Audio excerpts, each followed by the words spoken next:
আমি রাসেল আহমেদ, আপনাদের স্বাগত জানাচ্ছি সমসাময়িক রাজনীতির বিষয় নিয়ে আমাদের নিয়মিত আয়োজন ২৪ ঘন্টা। আজও আমরা রাজনীতির বিষয়গুলো থাকবো, পাশাপাশি আরও বেশ কিছু বিষয় আমরা আলোচনায় তুলতে চাই। বিশেষ করে আজকে তৃতীয় দিনের মতো, অর্থাৎ এই পর্বে তৃতীয় দিনের মতো ঐকমত্য কমিশনের সাথে বিএনপির বৈঠক হয়েছে। বেশ কিছু বিষয় তাদের পক্ষে বিপক্ষে ব্যাখ্যা তুলে ধরেছে। পাশাপাশি আওয়ামী লীগ একটি বড় জমায়েতেরও বিএনপি একটি বড় জমায়েতেরও ঘোষণা দিয়েছে। আগামী ১ মে দিবসের উপলক্ষে তারা একটি সমাবেশ করতে চায়। সেই সব বিষয়গুলো আলোচনা, পাশাপাশি আওয়ামী লীগের রাজনীতি নিয়েও কে কী ভাবছে সে বিষয়গুলো আমরা আলোচনা করতে চাই। আমাদের স্টুডিওতে আমরা ৩ জন অতিথিকে আমন্ত্রণ জানিয়েছি, তাদের সাথে আমরা একটু শুরুতেই পরিচিত হইনি। ডান দিক থেকে শুরু করছি। জনাব সৌরভ হাসান, যুগ্ম সম্পাদক প্রথম আলো, আপনাকে স্বাগত জানাচ্ছি। ধন্যবাদ। রয়েছেন এরপরে জনাব M A Razzak Suman, BNP নেতা, আপনাকেও আলোচনায় স্বাগত জানাচ্ছি। এবং রয়েছেন জনাব অনিক রায়, যুগ্ম আহ্বায়ক, জাতীয় নাগরিক পার্টি, আপনাকেও আলোচনায় স্বাগত জানাচ্ছি। শুরু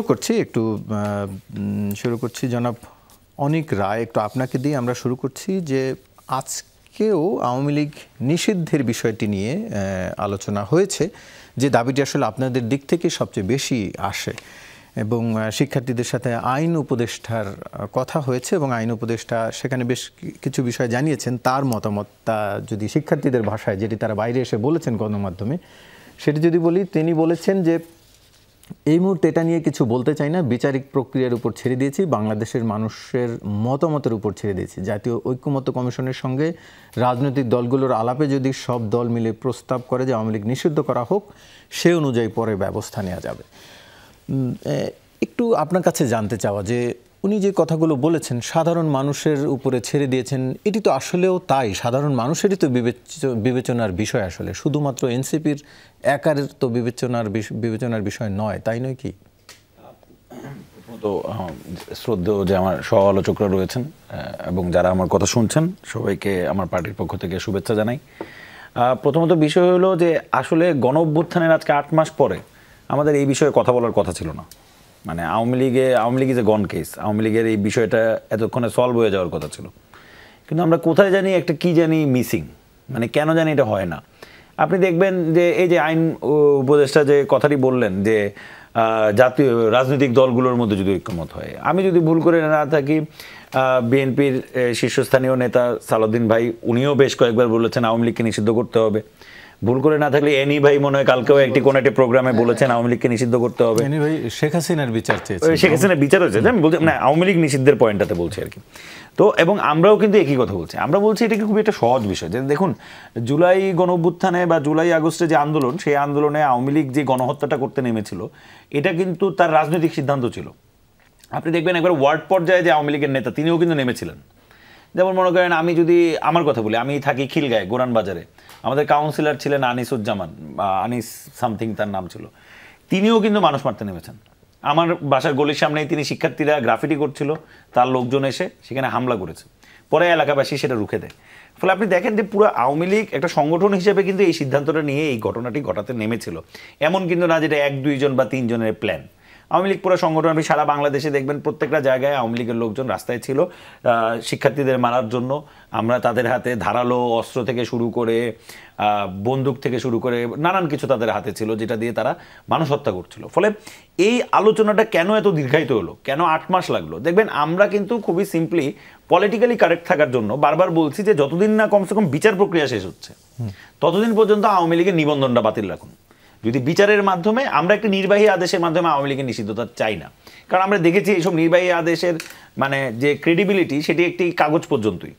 ফলে আমরা চাই একটি প্রকৃত বিচারের মাধ্যমে আওয়ামী লীগের মানে যেই ফয়সালা, সেই ফয়সালাটি হোক, কিন্তু সেই দিন পর্যন্ত আপনারা নিষিদ্ধের জন্য আমরা কিন্তু নিবন্ধন বাতিলের কথা বলছি। আমরা বলছি যে আওয়ামী লীগের নিবন্ধন বাতিল এবং সকল প্রকার সাংগঠনিক কার্যক্রম স্থগিত করার ঘোষণা দিতে হবে, যে তারা যতক্ষণ না বিচার কমপ্লিট হচ্ছে, যদি আপনি একটি পার্টি যদি নিবন্ধন বাতিল হয়, সেই মোমেন্টে কিন্তু তার সাংগঠনিক কার্যক্রম এক প্রকার স্থগিত করার একটা বড় অংশ কে দিবেন? হ্যাঁ, সেই ঘোষণাটা সেটা সরকার দিবে।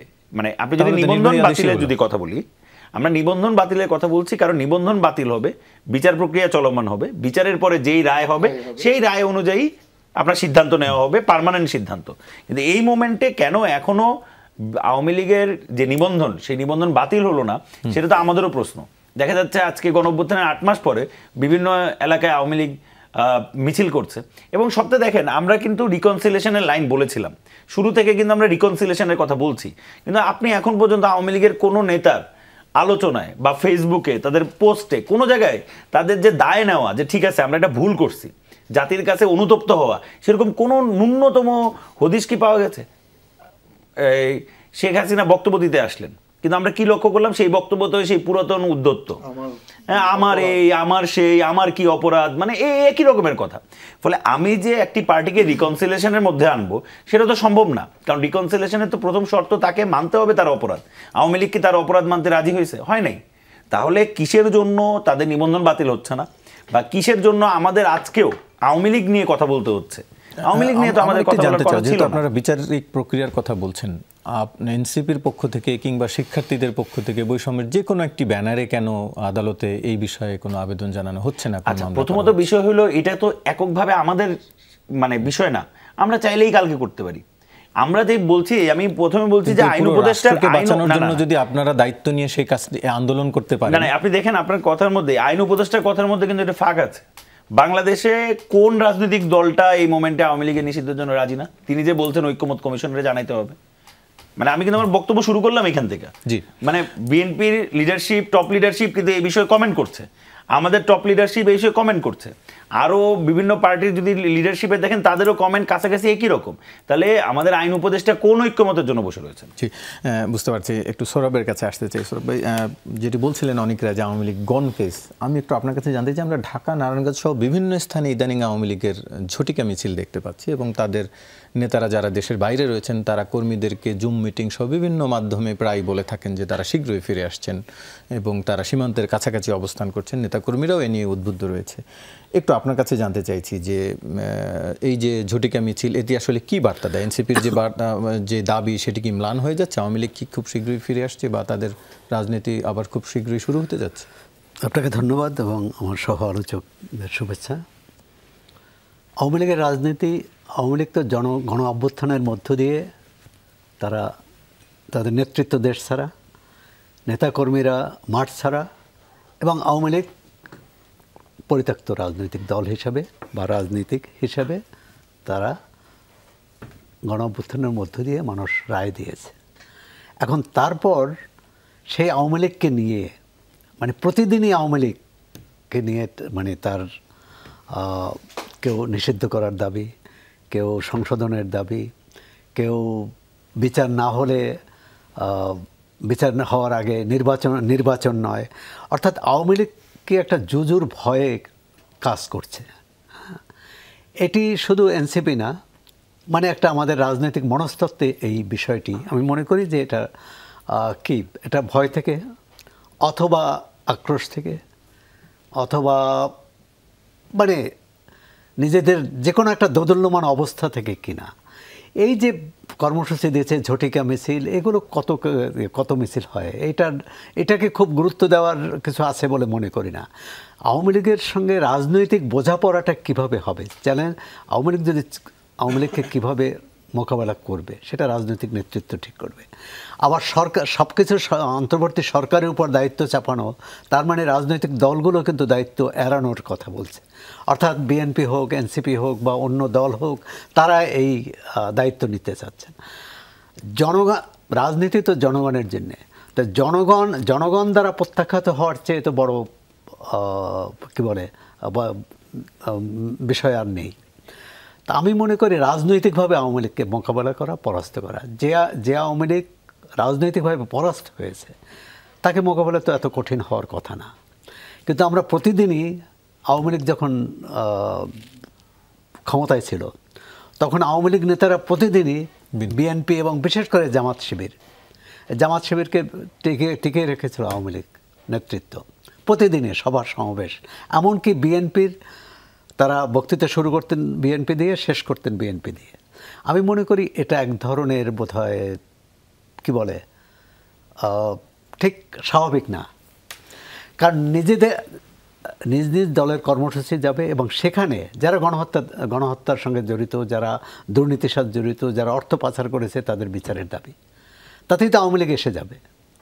এই কী বলে আন্তর্জাতিক অপরাধ ট্রাইব্যুনাল হয়েছে। এখন কোন আওয়ামী লীগ নেতা কোত্থেকে বললো এবং সামাজিক যোগাযোগ মাধ্যমে এইটাকে এত গুরুত্ব দেওয়ার কিছু আছে বলে আমি মনে করি না। আর দ্বিতীয় হচ্ছে যে আওয়ামী লীগের রাজনীতি, এই যুদ্ধ অপরাধের বিচারটা যদি মানে এই যে অপরাধের হত্যা, দুর্নীতি এবং অর্থ পাচার যার সাথে এর সাথে যারা জড়িত তাদের সব বিচারের আওতায় আনা হলো। এর বাইরেও তো আছে। আওয়ামী লীগের যদি লাখ লাখ কর্মী সমর্থক থাকে তাদের অবস্থান কি হবে, তাদের সম্পর্কে অন্য রাজনৈতিক দলগুলোর অবস্থান কি হবে। এক্ষেত্রে কিন্তু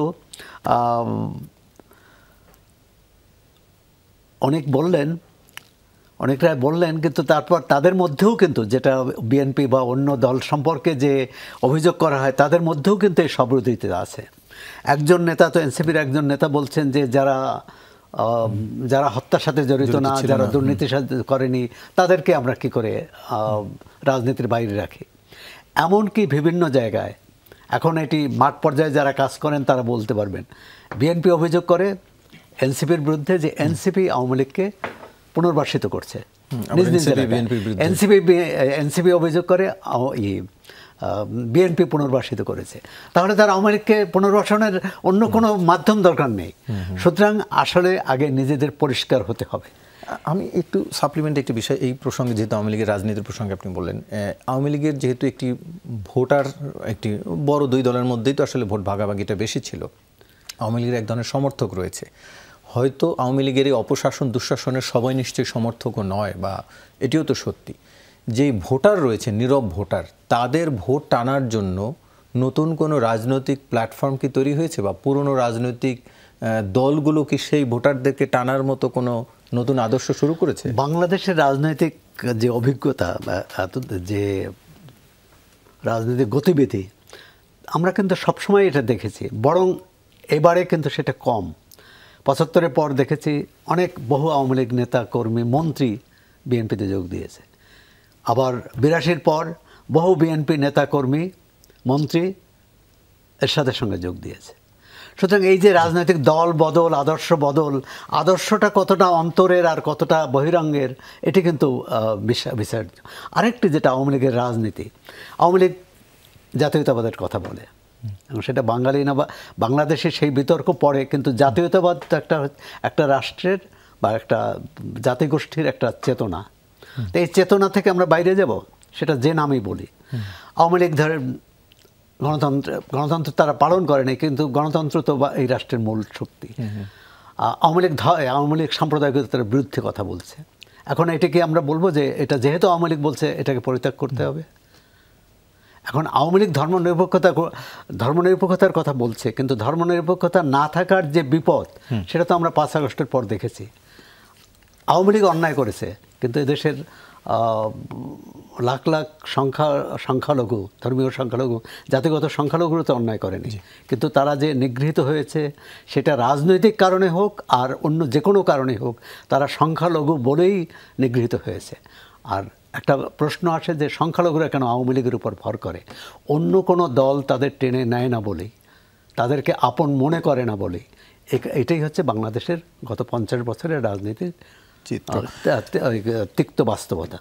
জি, এম এ রাজ্জাক সুমন, একটু আপনার কাছে জানতে চাই, যেটি সৌরভ ভাই বলছিলেন আর এনসিপি নেতারা তো বলেই থাকেন প্রায় যে আওয়ামী লীগকে বিভিন্ন জায়গায় পুনর্বাসন করছে বিএনপি, এই অভিযোগটি রয়েছে। পাশাপাশি বিভিন্ন জায়গায় গণমাধ্যমে সংবাদও হয়েছে জলমহল, বিভিন্ন জায়গার ইজারা, এবং যেগুলো ইজারা আওয়ামী লীগের নেতাদের নামে ছিল, বা দখল, পুনর্দখল, এইসব কারণেও বিএনপি কর্মীদের সাথে এক ধরনের সখ্যতা আওয়ামী লীগের কর্মীদের মধ্যে তৈরি হয়েছে, এবং এটি এক ধরনের কারণ আওয়ামী লীগকে পুনর্বাসন করা বা আওয়ামী লীগ নিষিদ্ধের জন্য অতটা জোরালো দাবি না করার পেছনে একটু আপনার মন্তব্য জানতে চাই। আপনার প্রসঙ্গে আসার আগে আমি জাস্ট একটু সৌরভ ভাইয়ের ছোট্ট একটা কথা, আমার এটা মানে বিরোধিতা করা ছাড়া আসলে কোনো উপায় নাই, কারণ উনি তো আসলে সম্মানিত ব্যক্তি, অনেক বড় ব্যাপার। সৌরভ ভাই, কোনো রাজনৈতিক দল সংখ্যালঘুদেরকে যে টেনে নেয় নাই এই কথাটা মনে হয় সত্য না। আর ৫ই আগস্টের পরে সংখ্যালঘুদেরকে নিয়ে যেই প্রোপাগান্ডা বলি বা যেই মিডিয়া কু করার চেষ্টা কথা বলি, আমি আসলে এগুলোর অনেকগুলো সম্বন্ধে আমি খুব ভালোভাবেই জানি। আমি আমার পাশেই যিনি আছেন সহ আলোচক, আমি ওনাকে মানে একদম করে মেনশন করে বলতে পারি উনি কয়টা প্রমাণ দিতে পারবেন। হয়তোবা সৌরভ ভাইদের অনেক বড় নেটওয়ার্ক প্রথম আলোর, কিন্তু আমার মনে হয় ওনার এই নেটওয়ার্কের মূল জায়গাটাই ফেলিয়ার আছে। ফেলিয়ার আছে মিনস, আমি চিন্ময়ের কথাটা এই জন্য আনতে চাচ্ছিলাম, কারণ কি হয়েছে আমরা সবাই জানি। তো ওই প্রসঙ্গটা যদি তুলতে চাই, তাহলে ইন ডেপথে যদি আমরা বলতে চাই, তাহলে কিন্তু এখানে অন্য কোনো উদ্দেশ্য ছিল। সেই উদ্দেশ্য সংখ্যালঘুকে জাস্ট সামনে নিয়ে এসে ব্যাপারটাকে ভিন্ন খাতে প্রবাহিত করার জন্য আসলে এটা করা। এখানে একটু সাপ্লিমেন্ট করি, এখানে আসলে সরকারের পক্ষ থেকেও কিন্তু বলা হয়েছে যে একটাও ঘটনা ঘটেনি এমনটা নয়, তবে যেটি প্রচার হয়েছে ভারত সহ বিভিন্ন মিডিয়াতে এগুলো একেবারেই মিথ্যা। তার মানে একটি ঘটনাও যে ঘটেনি এটি কিন্তু সরকারও বলছেন। একটি ঘটনা ঘটেনি সেটা আমিও বলছি না, আমি আবার সেটির কথাই বলছিলেন যে এই যে অনিরাপত্তা বোধ করা। জি, আমি এটাকে বিচ্ছিন্ন ঘটনাও বলছি না। কেন হবে একটি ঘটনাও বা কেন ঘটবে, আমি সেটার বিরোধিতা করছি। কিন্তু যেভাবে এটাকে ফলো করে বলা হচ্ছিল, এবং আমরা কিন্তু ঘটনার একদম অভ্যন্তরে উপস্থিত হওয়ার পরে দেখেছি এখানে আওয়ামী লীগেরই ওই এরিয়াটার যারা মানে স্টেক হোল্ডার মিনস সমাজের প্রভাবশালী ব্যক্তি, তারা কিন্তু এই ঘটনাগুলোর সাথে জড়িত। আওয়ামী লীগ এই যে 17 বছর ফ্যাসিস্টের যে সময়টা পার করেছে, এর মধ্যে কি সংখ্যালঘুদের উপরে নির্যাতন ঘটেনি? এমন এমন ঘটনা ঘটেছে, সেটা রামু থেকে শুরু করে এই ব্রাহ্মণবাড়িয়া থেকে শুরু করে অনেক বড় বড় ঘটনা ঘটেছে। প্রত্যেকটা ঘটনা তারা তদন্ত করে তাদের লোককেই পেয়েছে, সেই জন্য তারা সেই ঘটনাগুলোকে ধামাচাপা দিয়েছে বা মিডিয়াতে ওইভাবে প্রকাশ করতে চান নাই। তো আমি এটাকে কেন এত দূর পর্যন্ত বলার চেষ্টা করতেছি, কারণ আমি জানি আমরা সংখ্যালঘু বলে বিএনপি ওইভাবে কোনো মেনশন করে না। আমরা বাংলাদেশ জাতীয়তাবাদী আদর্শের মানুষ, আমরা চেষ্টা করি বা সবসময় ভাবিও এটা যে যারা বাংলাদেশের নাগরিক তাদের সম অধিকার আছে। হ্যাঁ, সংখ্যাগরিষ্ঠ সংখ্যালঘু এটা থাকবে, এটা ক্যালকুলেশন, কিন্তু এটা রাজনৈতিকভাবে এই জিনিসটাকে এভাবে আর ব্যবহার করা উচিত না আমি মনে করি। আপনি দেখেন যারা প্রকৃত অর্থেই সমাজের সর্বোচ্চ লেভেলে আছে, সংখ্যাগরিষ্ঠ যাদের কথা বলতেছি, তাদেরকেও বলে দেখেন তারা কিন্তু সবার সাথে সমান ব্যবহার করে। আর এইটাকেই আওয়ামী লীগ কেন জানি সবসময় মানে চেষ্টা করেছে যে তারা শুধু তাদেরই লোক, তারা শুধু তাদেরকেই বিশ্বাস করে, বাংলাদেশের অন্য কোনো রাজনৈতিক দল বা অন্য কোনো মানুষকে আর এরা বিশ্বাস করে না। এটা ভুল কথা, এটা সম্পূর্ণভাবে ভুল। কারণ আমার ছোটবেলা থেকে বেড়ে ওঠা এই সমাজেই আমি জানি যে এটা আসলে সত্য নয়। আচ্ছা, দ্বিতীয় যে প্রসঙ্গে আপনি মানে মূল আলোচনার বিষয়টা, আমি আসলে অনেকের সাথে একদম এগ্রিড মানে কি, বাংলাদেশের জনগণ যদি 19 কোটি হয় বা 20 কোটি হয়, তারা তো প্রত্যাখ্যান করেছে আওয়ামী লীগকে। এই আওয়ামী লীগের এগেনস্টে তো তারা মানে আমরা যারা আসলে ওই সময়, কেন যমুনা টিভি ছিল ওই সময় একদম মানে আমি বলবো ফ্রন্ট লাইনার ছিল, সবাই জানি যে ওইখানে দল মত নির্বিশেষে এমন কোনো মানুষ নাই যারা এটাতে অংশগ্রহণ করে নাই। তাহলে আবার এখানে ঐক্যমতের কি আছে? ওইখানেই তো ম্যান্ডেট রচিত হয়েছে, ওই ম্যান্ডেটের কারণেই তো আসলে 5ই আগস্ট।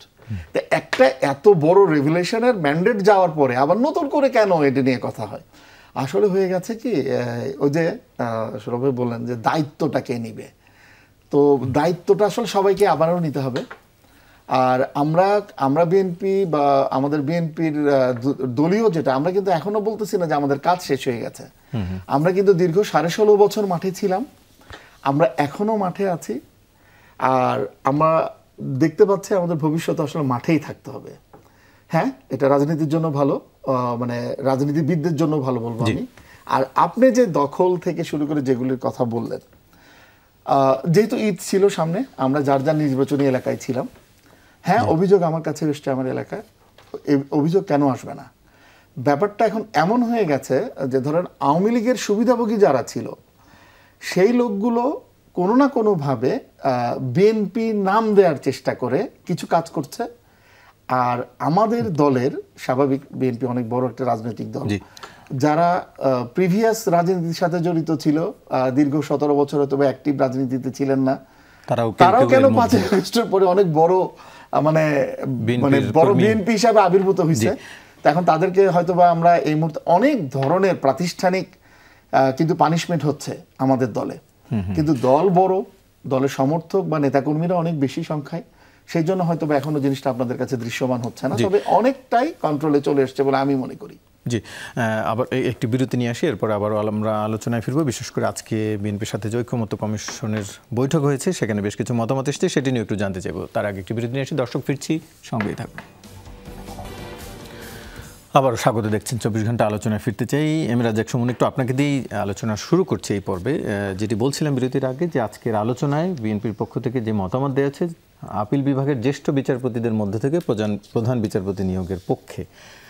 কিন্তু নির্বাচনের ক্ষেত্রে যেমন রাজনৈতিক দলগুলোর পক্ষ থেকে সূক্ষ্ম এবং স্থূল কারচুপির কথা বলা হয়, আমরা রাজনীতিতেও এরকম দেখি বিভিন্ন সময়। যেমন এর আগে 2004 সালে এই বিচারকদের ক্ষেত্রেই একটি সংবিধান সংশোধনীর মাধ্যমে প্রধান বিচারপতি যেন পরবর্তীতে প্রধান উপদেষ্টা হতে পারেন, সেজন্য সংবিধান সংশোধন করা হয়েছিল।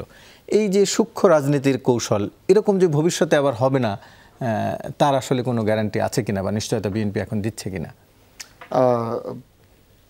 প্রেক্ষাপট, বর্তমান প্রেক্ষাপটে আসলে ওটার বোধহয় প্রয়োজন হবে না। প্রয়োজন হবে না কেন? মানে ছাড়াই অনেক দিন থাকতে পারবে সেরকম কিছু না? ব্যাপারটা ওরকম না আসলে।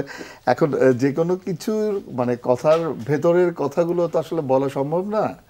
আপনি প্রিভিয়াস যেই সিনারিওটা বা আমাদের সামনে আনার চেষ্টা করছেন 2004 বা 2005-এর, এইখানে আসলে যারা রাষ্ট্র ক্ষমতায়, আমরা যারা যে সময় থাকি, সে সময় আসলে কেন জানি মনে হয় যে কিছু কিছু জায়গায় ছাড় দেওয়ার জায়গাটা আমরা বন্ধ করে ফেলি। তো এইটা আমাদের দায়ভারটা কিন্তু পরবর্তীতে আমাদেরকে নিতে হয় যারা রাষ্ট্র ক্ষমতায় থাকি। সেটা বিএনপি 2004 সাল থেকে 5 সালের যে ঘটনাটা যেটা আপনি বলছেন, হ্যাঁ, কিন্তু আমরা কিন্তু শুধু ওই উদ্দেশ্যে এটা করা হয়েছে ব্যাপারটা এরকমও ছিল না। আমরা কিন্তু একটা কমিশন গঠন করে দিয়েছিলাম যে একটা কমিশন ঠিক করবে, বাট এটা পুরোপুরি যেহেতু তাদের হাতেই যাওয়ার পরে তারা যেটা সিদ্ধান্ত নিয়েছে, হ্যাঁ আপনি বলবেন যে রাজনৈতিক মতাদর্শের লোকেকেই তো আমরা সাপোর্ট করব, হ্যাঁ সেখানে অবশ্যই ভুল ছিল, সেই ভুলের আসলে আমরা খেসারত দিয়েছি। কারণ এটা কেউ কখনো কল্পনা করেনি যে এইরকম একটা 111 হবে, বা আমরা আগের দিন রাত্রেবেলাও কেউ কনফার্ম ছিলাম না, সত্য কথা যেটা। তো এরকম একটা 111 ঘটবে বাংলাদেশে, এইভাবে হবে, বিএনপিকে এইভাবে মানে কি বলবো, আর রাজনীতি থেকে দূরে সরে দেওয়ার পুরো ষড়যন্ত্র বলি বা যেটাই বলি সেটাই হবে। তো এটা তো আসলে ভুল ছিল। আর এখন যেই কথা বলছেন, প্রেক্ষাপটটা কিন্তু ওই যে আপনি আমাদের যে কথাটা বললেন যে জায়গাগুলো তো আর কারোর জন্য মানে থাকবে না, শূন্যস্থান থাকবে না। এখন যে দেশে জাতীয় মসজিদের খতিবকে পালিয়ে যেতে হয়, সেখানে যাকে বসাইতে হয় তার কি কোনো রাজনৈতিক পরিচয় আর লেগেছে? তার কিন্তু কোনো রাজনৈতিক পরিচয় লাগেনি। বর্তমান যিনি বায়তুল মুকাররম আমাদের জাতীয় মসজিদের যিনি খতিব, তার কিন্তু কোনো আসলে রাজনৈতিক পরিচয় নাই।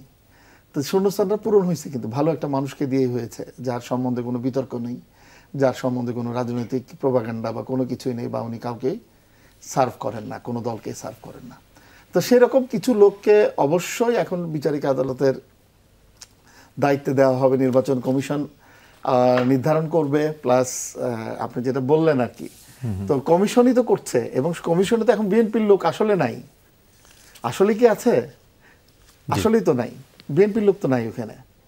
জি, একটু সৌরভের কাছে ক্ষমতায় তো বিএনপি নাই।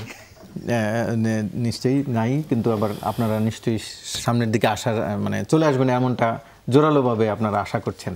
একটু সৌরভের কাছে জানতে চাচ্ছি যে যেটি নিয়ে আসলে কয়েকদিন ধরেই আলোচনা হচ্ছিল, বিশেষ করে এনসিপির পক্ষ থেকে একটি দাবি উঠে আসছিল গণভোটের বিষয়ে, গণপরিষদ নির্বাচনের বিষয়ে বিশেষ করে। তো সেটি নিয়ে একটু আপনার কাছে জানতে চাই, আমাদের এখনকার যে প্রেক্ষাপট সংবিধান সংশোধনের, যেটি নিয়ে সংবিধান সংশোধনের বা এই যে সংস্কার কমিশনেরও আলোচনা হয়েছে, সেখানে বিএনপির পক্ষ থেকে বেশ কিছু পক্ষে বিপক্ষে মত এসছে। আমাদের দেশের নির্বাচনী পদ্ধতি অনুযায়ী কেউ 10% ভোট পেলেও সে নির্বাচিত হয়ে যায়, আবার 2/3 কণ্ঠভোটের মাধ্যমে সংবিধান সংশোধন করা যেতে পারে। দিন শেষে আসলে এই যে সংবিধান সংশোধনের যে ক্ষমতা বা পদ্ধতি, এতে কি আসলে জনরায় থাকে শেষ পর্যন্ত? ধন্যবাদ। আপনার প্রশ্নের আগে আমি রাজ্জাক সুমনের একটা বক্তব্যের আমি কিছুটা দৃষ্টি আকর্ষণ করছি। যেমন 8 মাস পর যদি রাজ্জাক ভাই যে কথা বলছেন এটা যদি সত্য হতো, যে সব দল সংখ্যালঘুদের প্রতি ন্যায় আচরণ করছে, তাহলে কিন্তু আমি খুবই খুশি হতাম। সীতাকুণ্ডের ঘটনা দেখুন, একদিন আগে ওই শিক্ষকের বিরুদ্ধে দুর্নীতি, অনাচার, নানা অভিযোগ থাকতে পারে, তাকে আইনি প্রক্রিয়ায় কেন করা হবে না? সেখানে অভিযোগ করা হয়েছে যে স্থানীয় বিএনপি, ছাত্রদল, যুবদলের নেতারা তাকে জোরপূর্বক তাকে বাধ্য করেছে। সেখানে মব তৈরি করা হয়েছে, মানে এক ধরনের পরিস্থিতি।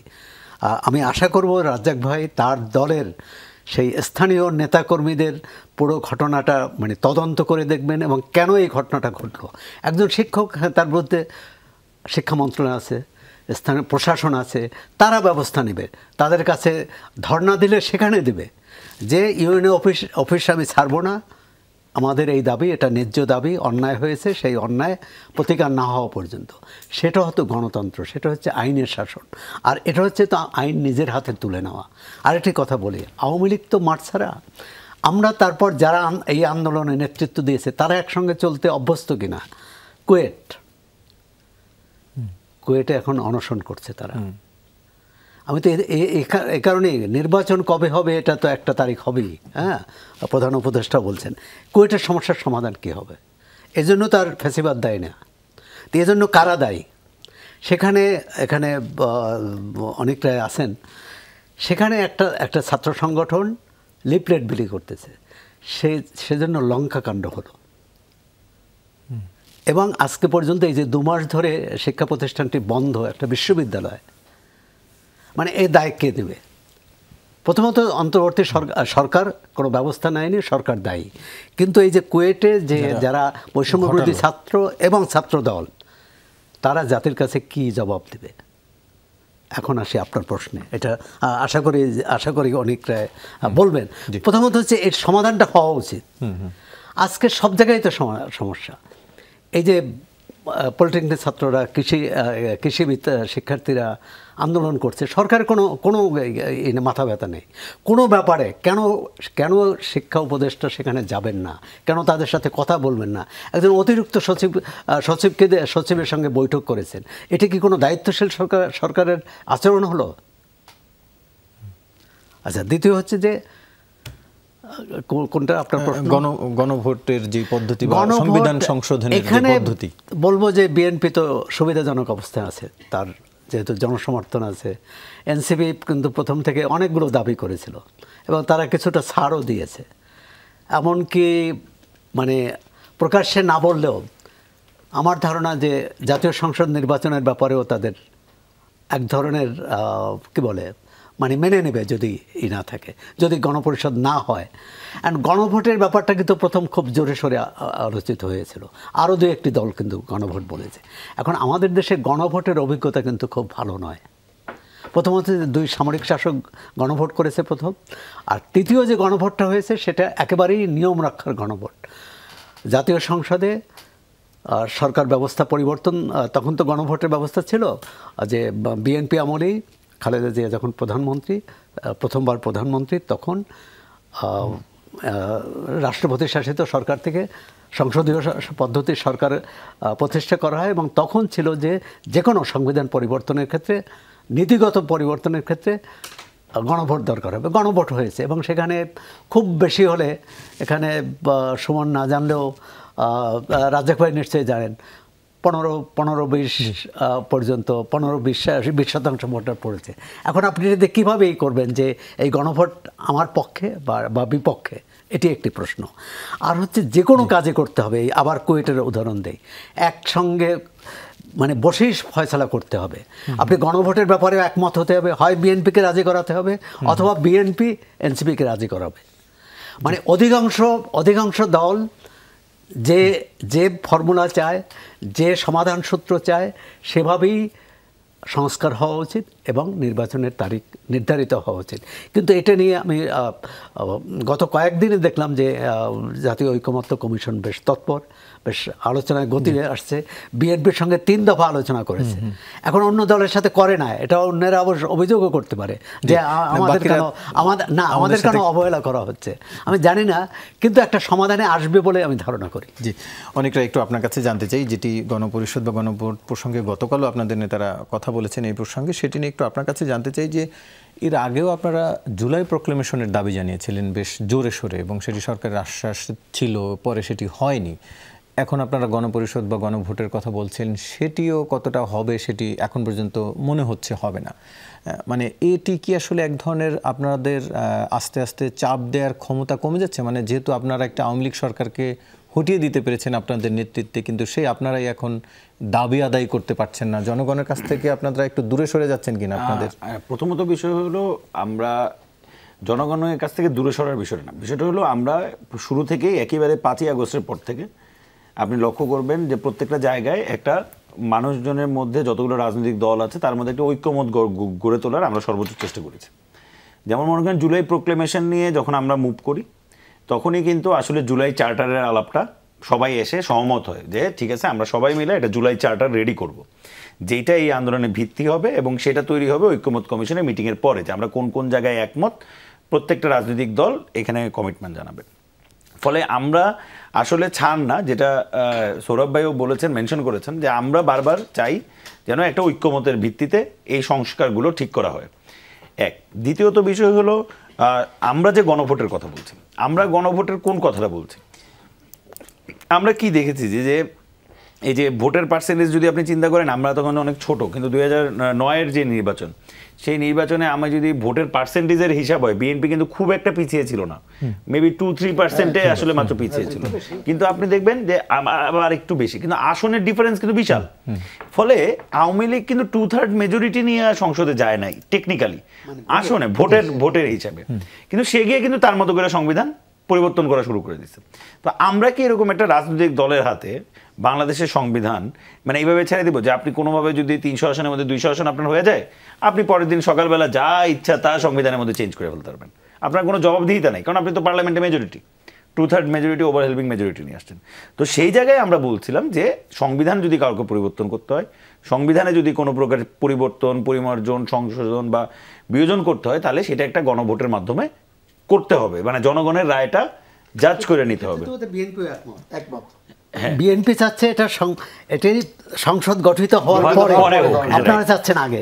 আমরা চাচ্ছি আগে। জিনিসটা হচ্ছে যে আমাদের 31 দফায় কিন্তু এটা এই 5 আগস্টের অনেক আগেই ডিক্লারেশন আছে। হ্যাঁ, সেটি আমি যেটা বলছি এত ডিটেইলসে নাই, না ডিটেইলসে নাই, যেভাবে একদম ইন ডিটেইলসে বলছে, বাট আমাদের ওই ডিটেইলসে ছিল, বাট কিন্তু এটা আমাদের আছে। আচ্ছা, আমি এরপর হলো আরেকটা বিষয় আমি যেটা বলতে চাচ্ছি, যে আমরা আসলে কোন জায়গাগুলোতে সংস্কারের ব্যাপারে সবচেয়ে বেশি রিজিড পজিশনে আছি এবং আমরা এই জায়গাগুলোতে রিজিড থাকতে চাই, সেটা হলো আমরা দেখেছি যে শেখ হাসিনা আসলে কিভাবে শেখ হাসিনা হয়েছে, মানে শেখ হাসিনা বাদ দেন, ওই একটা চেয়ার তৈরি করা হয়েছে, যে চেয়ারটা ওভারহেলমিং পাওয়ারের মধ্যে রয়েছে। যেমন আপনি দেখেন বিএনপি কিন্তু নিজেই 2022 সালে যে আইন হয়েছে, নির্বাচন কমিশন গঠনের যে আইন, সেই আইনের কিন্তু বিরোধিতা করেছে 2022 সালে, কিন্তু এইবার যখন নির্বাচন কমিশন হয়ে গেল, বিএনপি কিন্তু সেই আইনটা পরিবর্তন করতে চায় নাই। আমরা কিন্তু বলছি আইনটা পরিবর্তন করতে হবে। আমরা কেন আইনটা পরিবর্তন করতে হবে? যে একটা সার্চ কমিটি হয়, যে কে নির্বাচন কমিশন হবে, এটা আপনি যদি একটু লক্ষ্য করেন যে সার্চ কমিটিতে কিভাবে গঠন হয়, যে প্রধান বিচারপতির সুপারিশে একজন আপিল বিভাগের, একজন হাইকোর্ট বিভাগের, তারপর মহা হিসাব রক্ষক, হিসাব পদাধিকার বলে পিএসসি, রাষ্ট্রপতির আয়োজনে মানে রাষ্ট্রপতির সুপারিশে 2 জন, মানে আপনি দেখবেন ওইটার প্রধানমন্ত্রী রিলেটেডই, প্রধানমন্ত্রী আসলে ঠিক করে কারা হবে এই সার্চ কমিটি। তো আমরা তো চাচ্ছি এই পাওয়ারটা সরে যাক, আমরা চাচ্ছি যে বাংলাদেশে কেউ একক ব্যক্তি এই পরিমাণ ক্ষমতাধর হবে না। আপনারা যেমন মনে করেন যে আজকেও সালাউদ্দিন ভাই, আপনাদের এই চাওয়াগুলোর ক্ষেত্রে বাধা কি আসলে হয়ে দাঁড়াচ্ছে? একটা প্রথম বিষয় আমরা একদম ক্লিয়ারলি যেটা বলতে চাই আর কি, যেমন মনে করেন যে প্রধানমন্ত্রীর ক্ষমতা আমরা কার্টেল করতে চাই, দলীয় প্রধানের ক্ষমতা আমরা কার্টেল করতে চাই, আমরা 4-5টা জায়গা তৈরি করতে চাই যারা চেক এন্ড ব্যালেন্স করবে পাওয়ারকে। আমরা জাতীয় সাংবিধানিক কমিটি গঠন করার কথা বলছি। দলীয় প্রধানের আপনি মনে করেন যে যেমন মনে করেন আমরা বলছি দলীয় প্রধান সরকার প্রধান হবে না, দলীয় প্রধান সরকার প্রধান হবে না, এবং সংসদ দলীয় প্রধান 1 লোক হবে না, তাহলে যখন আপনি বিএনপিতে রাজি না, আমরা বলছি 2বারের বেশি আপনি প্রধানমন্ত্রী হইতে পারবেন না, তাতেও বিএনপি কিন্তু রাজি না। আমরা বলছি এনসিসি গঠন করার কথা, বিএনপি কিন্তু তাতেও রাজি না। আমরা বলছি যে এনসিসি যদি গঠন হয় সেটা হবে অনেকগুলো সেক্টরের মানুষের একটা মিলন, ফলে বাংলাদেশের মানুষ জানে যে কারা নির্বাচন কমিশন তৈরি করছে, কারা বিচারপতির জন্য সুপারিশ করছে, ফলে এই জিনিসগুলো অনেক বেশি ট্রান্সপারেন্ট হবে, যার মাধ্যমে আসলে পাওয়ারটা একটা ব্যালেন্স হবে, পাওয়ারটা ক্রস চেকের মধ্যে দিয়ে যাবে। জি, আমরা সেটা জানবো। আরেকটি বিষয় একটু আপনার কাছে জানতে চাইবো, এনসিপির যুগ্ম সদস্য সচিব, যেটি নিয়ে আলোচনা হচ্ছে চারদিকে, গাজী সালাউদ্দিন তানভীরকে অব্যাহতি দিয়েছে দলটি এবং তার বিরুদ্ধে অনিয়মের অভিযোগ, বিশেষ করে ঘুষ দুর্নীতির অভিযোগ রয়েছে। একটু আপনার কাছে জানতে চাইবো যে আসলে শুরুতেই নেতা নির্বাচনে এনসিপি একটু হোঁচট খেলো কিনা। তবে তার আগে আমি একটু বিরতি নিয়ে আসি। দর্শক, ছোট্ট একটু বিরতির পর ফিরে আসছি, সঙ্গেই থাকুন। আবারও স্বাগত, দেখছেন 24 ঘন্টা আলোচনায় ফিরছি। অনেকটা যেটি বিরতির আগে জানতে চাইছিলাম, একটু আপনার কাছে জানতে চাইছি, শুরুতেই যেহেতু একজনকে আপনাদের অব্যাহতি দিতে হলো, তার বিরুদ্ধে দুর্নীতির অভিযোগ, তার মানে যে নেতা নির্বাচনের ক্ষেত্রে আপনারা একটু ভুল করলেন কিনা বা হোঁচট খেলেন কিনা? প্রথমত বিষয় হলো, গণঅভ্যুত্থানের পরে অনেক রকমের মানুষ, অনেক মতের মানুষ আমাদের সাথে যুক্ত হতে চেয়েছেন। আমরা সবাইকে সাথে রাখতে চেয়েছি, কিন্তু আমাদের কিছু মানে গ্রস বটম লাইন আছে যে আপনি কি করতে পারবেন, কি করতে পারবেন না। তো যখনই আপনি সেই ব্যারিয়ারটি ক্রস করবে, সেটা যেই হোক না কেন, তার বিরুদ্ধে আমরা সিদ্ধান্ত নেব। এমনকি এটা যদি কালকে সকালে আমার বিরুদ্ধেও অভিযোগ আসে এবং অভিযোগের যদি তীব্রতা বেশি থাকে, তাহলে আমার বিরুদ্ধেও আমার দল সিদ্ধান্ত নেওয়ার এখতিয়ার রাখে। এবং আমরা একটু এনশিওর করতে পারি যে আমাদের দলের বিরুদ্ধে, যার বিরুদ্ধেই যে কোনো প্রকার অভিযোগ আসুক, তার বিরুদ্ধে আমাদের যে আপনারা লক্ষ্য করেছেন, আমরা একবারে প্রেস রিলিজ দিয়ে জানিয়েছি যে আমাদের একটি শৃঙ্খলা কমিটি করা হয়েছে, যার বিরুদ্ধে যেখানে যেরকমের অভিযোগ আসুক সেই শৃঙ্খলা কমিটিটা ডিল করবে এবং তারা যে সিদ্ধান্ত নেবে সেটাই আমাদের লিডারশিপের চূড়ান্ত সিদ্ধান্ত হবে আর কি। ফলে সেই জায়গা থেকে আমরা মনে করি যে গণঅভ্যুত্থানের পরে যেহেতু অনেক রকমের মানুষ এসেছে, বৈষম্য বিরোধী ছাত্র আন্দোলনে যুক্ত হয়েছে, জাতীয় নাগরিক কমিটিতে যুক্ত হয়েছে, বা অনেকেই জাতীয় নাগরিক পার্টিতে যুক্ত হতে চায়। ফলে আমাদের তো একটা ক্রমাগত প্রতিনিয়ত ফিল্টারিংয়ের মধ্য দিয়ে যেতে হচ্ছে এবং আমরা রেগুলার আমাদের ফিল্টারিংটা চালিয়ে যাচ্ছি। কারণ আমরা আসলে বাংলাদেশের যে রাজনীতিক যেই মানে ব্যাকরণটা রয়েছে, যে রাজনীতিক যে দৃষ্টিভঙ্গিটি রয়েছে, সেখান থেকে একটু বের হয়ে এসে রাজনীতিটা করতে যাচ্ছি। আমরা মানে এমন মানুষদেরকে আসলে সামনে আনতে চাই, যেমন আমরা নির্বাচন কমিশনে যেদিন গিয়েছি, ওই দিন নির্বাচন কমিশনেও কিন্তু আমাদের অন্যতম গুরুত্বপূর্ণ আলাপ ছিল নির্বাচনী ব্যয় কীভাবে কন্ট্রোল করা যায়। কারণ আমি যতক্ষণ না নির্বাচনী ব্যয় কন্ট্রোল করতে পারছি, ততক্ষণ পর্যন্ত আমি নির্বাচন করতে চাই, সাপোজ ধরি আমার বাড়ি শাল্লা উপজেলায় সুনামগঞ্জে, আমি নির্বাচন করতে চাইলে আমার চিন্তা করতে হবে আমার অনেক টাকা লাগবে। কিন্তু আপনি যদি দেখেন নির্বাচন কমিশনের যে বিধিনিষেধ, সেই বিধিনিষেধ মনে 20 লাখ না কত লাখ টাকা জানি লেখা আছে, এতটুকুর মধ্যে 25 লাখ খরচ করতে হবে, কিন্তু আসলে কিন্তু তার থেকে অনেক বেশি খরচ হয়। তো আপনি যদি নির্বাচনী ব্যয় কন্ট্রোল না করতে পারি, তাহলে তো কেউ না কেউ এই দুর্নীতিতে ঢুকবেই। ফলে আমরা কিন্তু ওইখানেও প্রেশার করছি যে আমরা নির্বাচন কমিশন এই ব্যাপারে কি করতে পারে, নির্বাচন কমিশন এই ব্যাপারে কি কি স্ট্রিক্ট সিদ্ধান্ত নিতে পারে যেন নির্বাচনী ব্যয় কমে আসে। এবং নির্বাচনী ব্যয় যদি কমে আসে, তাহলে দেখবেন যে সমাজের একজন প্রাইমারি স্কুলের টিচার বা হাই স্কুলের টিচার, সেও দেখবেন যে ইলেকশনে কম্পিট করতে পারতেছে। কিন্তু যখনই নির্বাচনী ব্যয়টা এত হিউজ যে এই রাজনীতিটা আসলে ব্যবসায়ীদের জন্য হয়ে গেছে, যে 10 কোটি 20 কোটি 25 কোটি টাকা খরচ করতে পারি, ইলেকশন করতে পারি। আপনার কাছে জানতে চাই যে মে দিবসে বিএনপি একটি বড় সমাবেশ করার ঘোষণা দিয়েছে, এর মধ্যে আমরা জানলাম রাজনৈতিক দল সভা সমাবেশ করতেই পারে, কিন্তু বিভিন্ন সময় এই ধরনের বড় গণজমায়েতের মধ্যে দিয়ে বেশ কিছু রাজনৈতিক বার্তা দেওয়ারও চেষ্টা করে রাজনৈতিক দলগুলো। এখন যেহেতু সামনে কোনো নির্বাচন নেই, কি বার্তা দিতে চাইছে আসলে বিএনপি? বিএনপি সবসময় গণতান্ত্রিক রাজনৈতিক দল। বিএনপি আসলে কোনো বার্তা, নতুন করে কোনো বার্তা দেওয়ার জন্য মে দিবসের এটা মানে যেই সমাবেশের কথা বলেছে, আসলে সমাবেশ, মিছিল, মিটিং, এটা রাজনৈতিক চর্চা।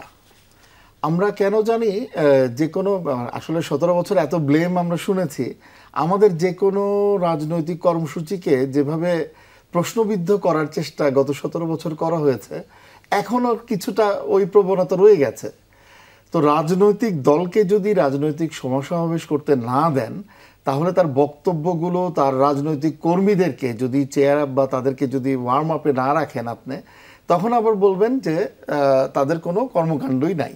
হয়তো বা তারা ভেবে গেছে যে দল, যেহেতু দেশে এখন অপোজিশন বলতে যে দলকে বোঝাচ্ছে বা যে দলকে বোঝানো হতো এতদিন, তারা কেউ নাই। তো এইটা কেন এটা প্রশ্নবিদ্ধ হওয়ার এরকম কিছুই দেখি না। হ্যাঁ, অবশ্যই মে দিবস অনেক বড় একটা দিবস, সেই দিবসে বিএনপির মতো এত বড় একটা রাজনৈতিক দলের একটা রাজনৈতিক কর্মসূচি হতেই পারে। হ্যাঁ, এইখান থেকে কিছু মেসেজ বা নতুন কোনো কর্মসূচি আমাদের আসতে পারে, কারণ আমরা নির্বাচনমুখী দল, আমরা নির্বাচনের রোড ম্যাপ চেয়েছি। আমরা কিন্তু বলিনি যে আমাদেরকে এই একদম ফিক্সড কোনো ডেট উল্লেখ করে আমরা বেঁধে দিচ্ছি না বা গভর্নমেন্টকে বাধ্য করার চেষ্টা করছি না যে নির্বাচন অত তারিখের মধ্যে হইতে হবে। গভর্নমেন্টের, সরকারের যেটা বক্তব্য, সেই জিনিসটার আমরা জাস্ট একটা রোড ম্যাপ চেয়েছি যে আপনারা ডিক্লেয়ার করেন এর পরের কর্মকাণ্ডগুলো, যাতে আমরা যেহেতু পুরোপুরি নির্বাচনমুখী দল, আমাদের প্রার্থিতা বাছাই থেকে শুরু করে ইচ অ্যান্ড এভরি সেক্টরে তো কাজ করার আছে। তো সেই জিনিসগুলো যেন আমরা খুব সুন্দর এবং সুচারুরূপে করতে পারি, এটার জন্যই। আর আমি আপনার একটা কথাই বলি, বিএনপি কিন্তু প্রথমেই 4 বছরের 2 টার্মের প্রধানমন্ত্রীত্বের ব্যাপারে এগ্রিড এবং এটা উল্লেখিত আছে। আর বিএনপি সমঝোতা চায় না, এটা মনে হয় মানে কোনোভাবে আমি মেনে নিতে পারবো না।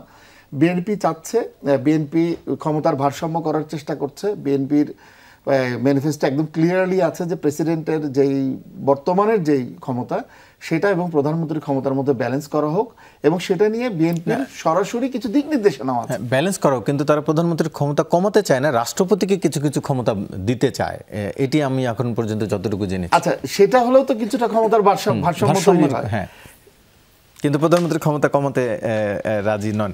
একটু সৌরভের কাছে জানতে চাই, রাজনীতির বাইরে গিয়ে একটি আলাপ যেটি নিয়ে আসলে বিভিন্ন সময়ে আওয়ামী লীগ সরকারের সময় আলোচনা হয়েছে, সাগরুনের হত্যার বিচার। 12 বছরে একটি হত্যা মামলার চার্জশিট দেওয়া যায়নি। আওয়ামী লীগ সরকারের সময় বিভিন্ন অজুহাত দেওয়া হয়েছে এবং তখন বলা হয়েছিল যে সরকারের সদিচ্ছার ঘাটতি রয়েছে। এখন আবার নতুন করে 6 মাস সময় দেওয়ার পর আবার 6 মাস পিছিয়ে যাওয়া, এই সরকারের কি সদিচ্ছার ঘাটতি দেখছেন? না, সদিচ্ছার ঘাটতি তো তারাই দেখাচ্ছেন, আমরা দেখব কি করে, বা আমরা কিছু বলতে চাই না। জনগণকে এটা জানাতে হবে, স্পষ্ট ব্যাখ্যা দিতে হবে কেন পারিনি। আমরা অনেক ক্ষেত্রেই দেখি সরকার কোনো ব্যাখ্যা দেয় না, যে তারিখ দেয় বা সময় নেয়। এটা ব্যাখ্যা দিতে হবে, এই 6 মাসে আমরা কেন পারিনি, পরবর্তী 6 মাসে তাদের কর্ম কিভাবে পারবে সেই ব্যাখ্যাটাও দিতে হবে, তাহলেই হবে জবাবদিহি। আর না হলে এগুলো গতানুগতিক। এখন উপদেষ্টা বলবেন আমি জানি না, এটা তো তার নিচে যারা তাদের করণীয়, যার তদন্ত দায়িত্ব দেওয়া হয়েছে তিনি করেনি। কিন্তু স্বরাষ্ট্র উপদেষ্টাকে এটা বলতে হবে যে কেন এটি হয়নি, এবং ভবিষ্যতে যে হবে কি কি ক্ষেত্রে তারা কি পদক্ষেপ নেবে এ ব্যাপারে। অনেক ক্ষেত্রেই হচ্ছে সরকার গতানুগতিকভাবেই চলছে। কিন্তু আমি কুয়েটের কথা বলছিলাম, কুয়েট সমস্যাটার সমাধান করা যায় না। এটা কি, যদি কুয়েট সমস্যার সমাধান না করতে পারি তাহলে তো আমরা কোনো সমাধানই করতে পারবো না। তাহলে তো এই নির্বাচনের ব্যাপারেও এক পক্ষ বলবে যে আজকে হবে বা আজকে হবে না, বা আমরা গণভোট চাই, আর এক পক্ষ বলবে আমরা গণপরিষদ ভোট চাই, তো সমাধান হবে না।